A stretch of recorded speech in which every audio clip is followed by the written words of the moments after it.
Hordoftoonni akkam jirtu kabajamtoota daawwattoota Gullallee Miidiyaa Neetwoork. Odeessaalee keenya kan guyyaa irraa qabannee jirra. Qopheessee dhiyeessuun kan isin faana turan Bunnoo Waabeekooti. Isinis hanga xumura sagantaa kiyyaatti akkana faana turtan kabajaan isin affeera.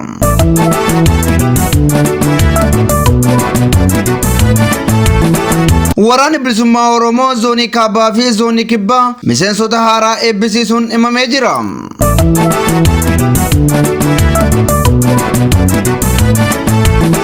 Baashaggar aanaa Fantaallee keessatti namni 5 hidhattoota PP'n ajjeefamuun himamee jira.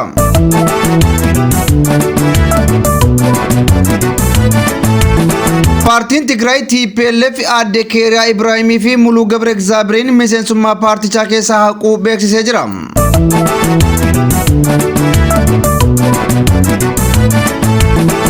Rakkoon lammiilee Itoophiyaa Saawudii Arabiyaatti hidhamanii jiranii sadarkaa olaanaa irra jiraachuu hidhamtoonni himaniiru. Kunneen hangafoota oduu turanii irra deebiin akkam jirtu kabajamtoota daawwattoota Gullallee Miidiyaa Neetwoork.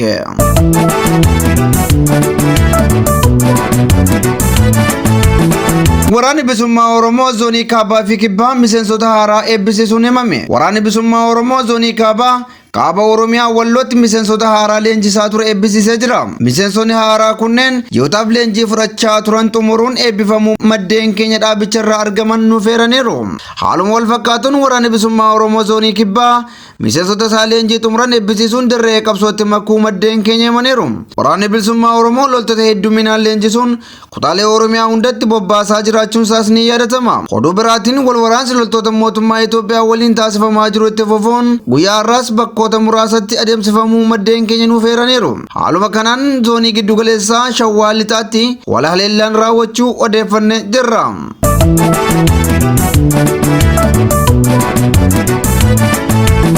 Kibba lixa Shaggar aanaa Qarsaa Maallimaa keessatti dargaggoonni 6 mana hidhaatii baafamuun ajjeefaman. Morni Bilxiginnaa Impaayera Itoophiyaa kufaatii jalaa baraaruuf namoota nagaa maqaa itti maxxansuun erga shakkee booda mana hidhaatti naquun dararaa raawwachuun achi baasees haala suukanneessaa ta'een ajjeesee gataa jira. Haaluma kanaan Kibba lixa Shaggar aanaa Qarsaa Maallimaa magaalaa Leemman keessaa mana hidhaa aanichaa keessaa hidhamtoota maqaa siyaasaan yakkaman 6 baasuun daandii gubbaatti rasaasatti roobsanii ajjeesuu jiraattonni magaalicharraa nuuf himaniiru. Akka jiraattonni jedhanitti shamarri tokkoo fi dhiironni 5 ajjeefamuun daandii gubbaatti gatamuu himaniiru. Namoonni ajjeefaman kunneen dargaggoota ta'uu himuun rasaasni mataa isaanii keessa waan rukuteef adda baasanii maatiif himuun illee rakkoo ta'uu himaniiru. Itti dabaluun jiraattonni akka jedhanitti dargaggoonni hedduun aanaa tokko keessaa qabamuun gara aanaa biraatti geeffamanii ajjeefamaa jiru jechuunis nuuf addeessaniiru. Gareen maafiyaa PP yakkoota namoomaa fi dhuguggaa sanyii uummata Oromoo irratti dalaguu itti fufuun jireenya hawaasichaa addeessaa jira.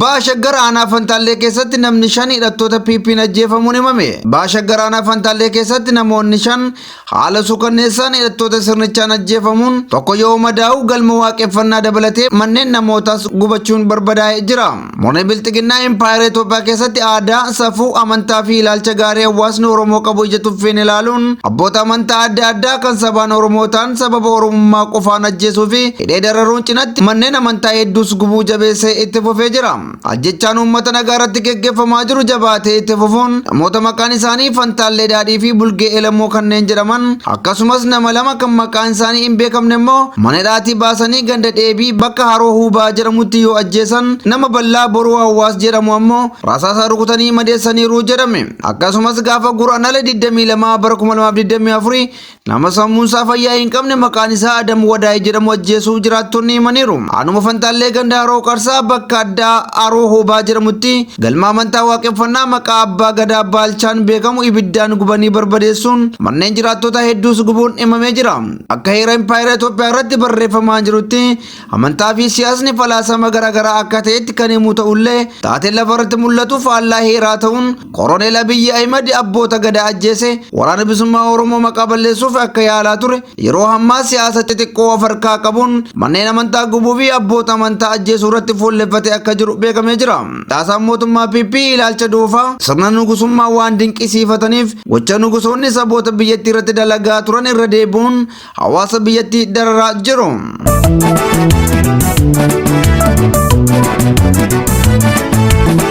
Paartiin Tigraay TPLF adde Keeriyaa Ibraahimii fi Muluu Gabre Egzaabirin miseensummaa paartichaa keessaa hir'isuu beeksisee jira.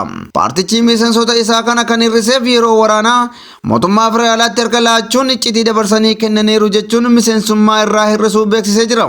Miseensonni koree giddugaleessaa TPLF lamaan geggeeffaman adde Keeriyaa Ibraahimii fi Muluu Gabre Egzaabir waraanni Tigraayitti osoo hin eegaliin dura mootummaa federaalaa keessatti aangoo olaanaarra kanneen turaniira. Adde Keeriyaa Ibraahim Abiy mana maree federeeshinii yoo turan, adde Muluu Gabre Egzaabir ammoo deetaa ministeera geejjibaa turani. Yeroo waraanni Tigraayitti geggeeffamaa ture mootummaan federaalaa magaalaa Maqatee to'atetti to'annoo jala ooluun maneedhaa erga turanii booda waliigaltee Piriitooriyaa booda gadi lakkifamuun isaanii ni yaadatama.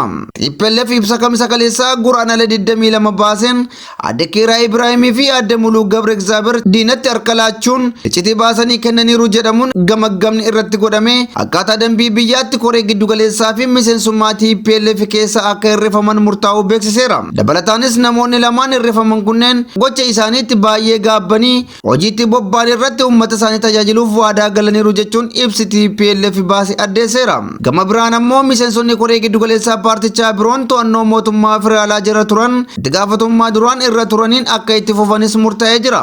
Bifuma kanaan Dr. Addis Alem Ballamaa, Dr. Ibrahim Takastaa, Dr. Salamoon Kidaanee, Atsibaa Aragaawii, Kiroos Hagos, Dr. Raadaa Ebaree miseensummaa koree giddugaleessaan akka itti fufan godhameera.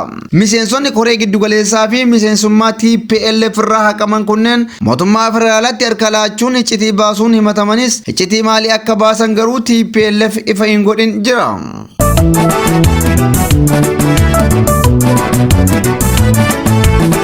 Rakkoon lammiilee Itoophiyaa Saawudii Arabiyaatti hidhamanii jiranii sadarkaa olaanaa irra jiraachuu hidhamtoonni himan. Jiruu fi jireenya isaanii fooyyessuuf gara biyya Saawudii Arabiyaa kanneen godaanan lammiileen Itoophiyaa haalli jireenyaa isaan ganuun manneen hidhaatti gidirfamaa jiru. Lammiileen Itoophiyaa irra caalaan isaanii Oromoo ta'an daa'imman waggaa 2 hanga namoota gurguddootti mana hidhaatti naqamuun dararamaa jiru. Haalli qilleensa biyyattii jijjiiramaa ta'uu isaatiin hidhamtoonni kunneen dhibeewwan gifiraa fi TB'n dhumaa jiraachuu maddeen keenya himaniiru. Hidhamtoonni kunneen uffati isaanii irraa dhumuun akkasumas baay'atanii daree tokko keessatti waan hidhamanii jiraniif dhibee daddarbaan hiraarfamaa jiru. Mootummaan Saawudii Arabiyaa gara biyyaatti isaan galchuuf fedha qabaatus embaasiin Itoophiyaa Jiddaa jiruu fi mootummaan Itoophiyaa fedha dhabuu isaatiin lammiileen kunneen mana hidhaatti gatamanii jiru. Uummanni fi miidiyaaleen dhimma hidhamtoota kanneenii ija callisaan otoo hin ilaalin irratti dalaguun lammiileen kunneen ukkaamsa ormaa jala akka ba'aniif dhiibbaa akka uuman waamichi taasifamaa jira.